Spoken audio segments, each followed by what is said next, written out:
আসসালামু আলাইকুম। আজকে আপনাদেরকে এমন একটা কম্পোনেন্টের সাথে পরিচয় করে দিব যে কম্পোনেন্ট আপনারা আগে দেখেছেন, আবার নামও শুনেছেন, কিন্তু আপনারা হয়তো জানেনই না যে এই কম্পোনেন্টের নাম এইটা। তো আজকে আপনাদেরকে এই ভিডিওর মাধ্যমে এমন এক ভুল ধারণা ধরিয়ে দিব যা দেখার পর আপনারা অবাক হবেন। তাই সম্পূর্ণ ভিডিও জুড়ে আমাদের সাথেই থাকবেন। এই যে এখানে আপনার যে একটা ডট টাইপের যে কম্পোনেন্ট দেখতেছেন, উপরে ডট, এটাকে আমরা আগে ডট ক্যাপাসিটর বলতাম, ডট ক্যাপাসিটর হিসেবে জানতাম। তো আজকে আপনাদেরকে দেখাবো এটা আসলে কি ক্যাপাসিটর না অন্য কিছু। যেহেতু এটা আমাদের লেআউট নাই, সেহেতু আমরা এটাকে বিটম্যাপে দেখবো। এখানে দেখেন L6220, তো আমরা এটা নিয়ে স্কিমেটিকে ধরবো।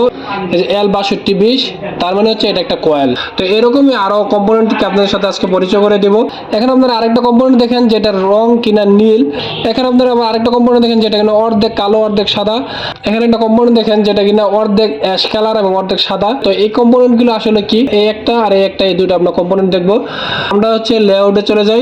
আমরা একটু কপি করে দেখি স্কিমেটিকে। তো এটা কপি করলাম, কপি করে স্কিমেটিকে পেস্ট করলাম। এখানে দেখেন এই যে এটা হচ্ছে কয়েল। ঠিক একইভাবে আরেকটা কম্পোনেন্ট আমরা দেখি, যে কম্পোনেন্টটা কপি করলাম, স্কিমেটিকে পেস্ট করলাম। এই যে দেখেন এটা হচ্ছে একটা কয়েল। আপনাদেরও যদি আমার মতন এই কম্পোনেন্ট নিয়ে যদি ভুল ধারণা থাকে, তাহলে আজকেই আপনার এই ভুল ধারণাকে সংশোধন করে নিন। এই সংক্ষিপ্ত ভিডিওর মাধ্যমে খুবই ইম্পর্টেন্ট একটা তথ্য তুলে ধরার চেষ্টা করলাম। আশা করছি এই ভিডিওটা আপনাদের ভালো লাগবে। ভিডিওটা ভালো লাগলে নিজের অলে শেয়ার দিয়ে রাখবেন, লাইক এন্ড ফলো দিয়ে আমাদের সাথে থাকবেন। সবাইকে ধন্যবাদ। আসসালামু আলাইকুম।